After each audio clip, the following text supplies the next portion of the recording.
Dalam saudara, renungan kita kali ini dalam khotbah singkat yaitu mengenai doa dalam kehendak Tuhan, diambil dari 1 Samuel 1 ayat yang pertama sampai dengan ayat yang ke-20. Allah dalam firman-Nya menyatakan bahwasanya doa orang yang benar dikabulkan jika doanya sesuai dengan kehendak Dia. Kita lihat dalam 1 Yohanes 5 ayat 14, dan inilah keberanian percaya kita kepadanya bahwa Ia mengabulkan doa kita jikalau kita meminta sesuatu kepada Yang menurut kehendak-Nya. Agar kita bisa memahami kehendak Tuhan, ya tentu saja kita bertanya kepada Tuhan. Dan banyak cara Tuhan akan menjawab apa yang menjadi pertanyaan kita. Tetapi ingat bahwasanya ketika kita datang kepada Tuhan, ada komunikasi dua arah antara kita dengan Tuhan. Dia adalah Bapa kita dan kita adalah anak-anaknya. Kita mempunyai Roh Kudus yang bisa selalu menjadi jembatan antara komunikasi kita dengan Tuhan. Kita lihat di dalam 1 Korintus 2 ayat 11 dikatakan demikian. Siapa gerangan di antara manusia yang tahu apa yang terdapat di dalam diri manusia selain roh manusia itu sendiri yang di dalam dia. Demikian pula lah tidak ada orang yang tahu apa yang terdapat di dalam diri Allah selain roh Allah. Kalau kita memang masih belum mengerti, Tuhan itu Maha Pengasih dan Maha Penyayang, Dia akan memberikan kita kesempatan, keterbukaan.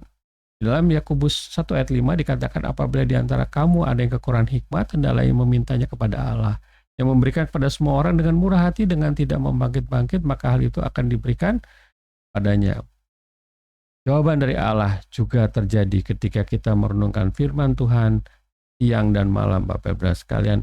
Kita bisa melihat di dalam firman Tuhan 1 Mazmur 1 ayat yang kedua dikatakan demikian, bahwasanya tetapi kesukaannya ialah Taurat Tuhan, dan merenungkan Taurat itu siang dan malam. Ketika kita merenungkan, ada satu proses bolak-balik antara pengalaman hidup kita bisa melihat kebaikan Tuhan, apa yang telah kita lakukan, apa yang Tuhan perbuat dalam kehidupan kita. Banyak hal akhirnya kita bisa mulai Tuhan tuntun mengerti bagaimana mengerti kehendak Tuhan.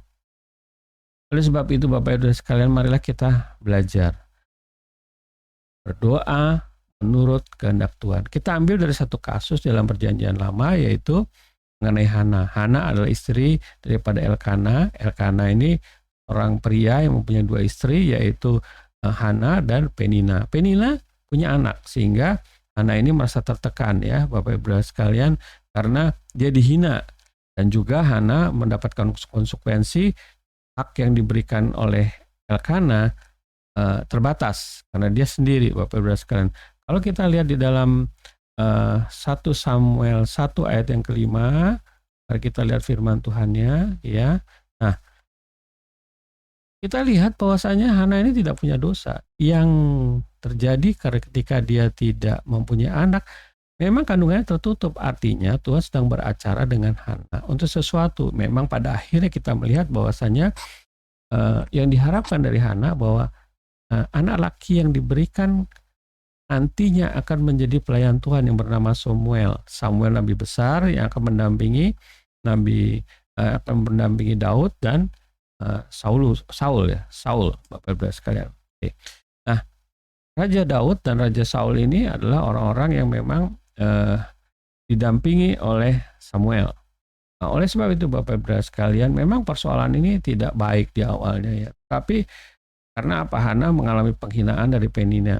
Tapi ingat, di balik setiap persoalan itu ada rancangan Allah. Dan rancangan Allah itulah yang harus dicari. Sehingga ketika Hana nanti berdoa sesuai dengan kehendak Tuhan bahwa anaknya akan diserahkan kepada Tuhan, dia mendapatkan anak. Bapak sekalian, apa yang kita bisa pelajari? Yang pertama adalah setiap persoalan ada rencana Allah. Kita melihat di dalam 1 Samuel 1 ayat 6, bahwasanya tetapi madunya selalu menyakiti hatinya supaya ia gusar karena Tuhan telah menutup kandungannya. Keadaan di dalam keluarga Elkana dengan dua istri Hana dan Penina ini asinkron, ya. Karena apa? Karena Penina selalu menghina Hana. Hana akibatnya stres, dia datang ke bait Allah berdoa.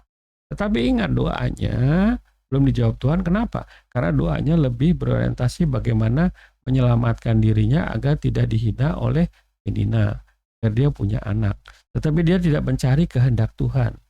Inilah makanya kenapa doa Hana itu belum dijawab-jawab oleh Tuhan, Bapak sekalian. Dan kita harus penting bahwa ini orientasi doa daripada Hana adalah orientasi untuk dirinya dan bagaimana untuk Tuhan, Bapak sekalian, ya.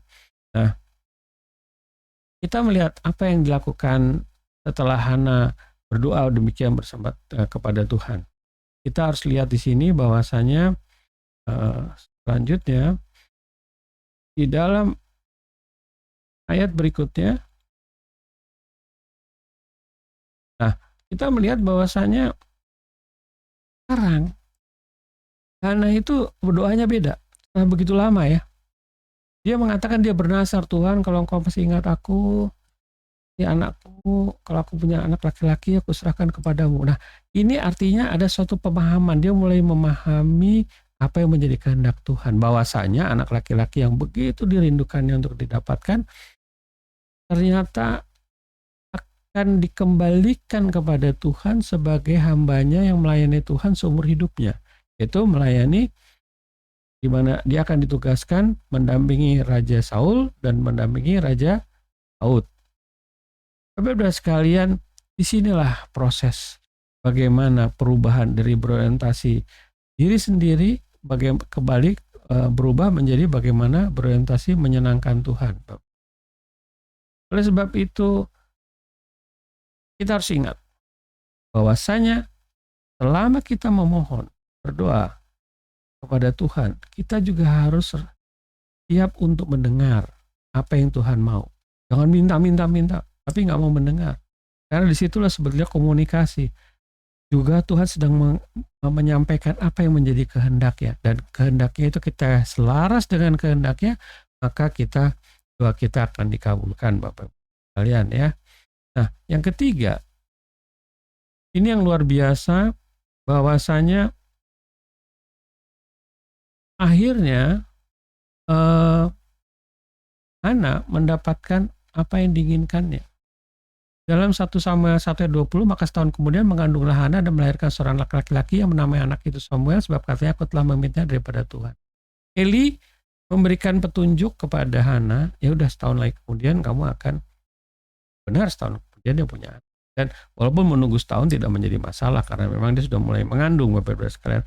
Iman percayanya lebih menegaskan bahwasanya saya percaya bukan karena melihat, tapi saya percaya karena apa yang Tuhan katakan. Dan inilah yang terjadi.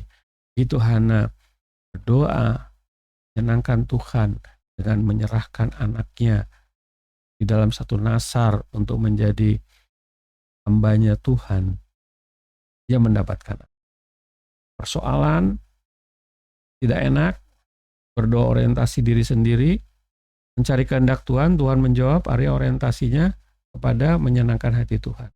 Dan disitulah terjadi bahwa doa akan dikabulkan dengan cara dan waktunya Tuhan. Bapak Ibu sekalian, luar biasa pada firman Tuhan ini. Dan kita harus mulai meyakini bahwasanya kehidupan kita hari-hari ini harus senantiasa arah kepada kehendak. Saya berdoa, Bapa di surga, terima kasih atas renungan ini. Kiranya Kau sediaan tuntun pimpin kami, agar kami berdoa sesuai dengan kehendak. Ya persoalan yang kami alami, biarlah kami bertanya kepadamu apa yang menjadi rencanamu atas kehidupan. Kami percaya, maka memberikan jawaban bagi kami. Biarlah kami Kau beri kekuatan untuk taat mengikuti apa yang menjadi kehendak-Mu. Siapa yang menonton video ini, Kau berkati mereka Tuhan, Kau ubahkan mereka satu lebih menyenangkan hati-Mu. Saya Tuhan hanya ke dalam tangan. Berkatilah mereka, keluarga mereka, kerjaan mereka, sakit kesembuhkan, ya ke dalam tangan penyertaan-Mu kami berdoa dalam ucap syukur dalam nama Yesus. Demikian Bapak Ibu sekalian, kita telah selesai di dalam renungan ini.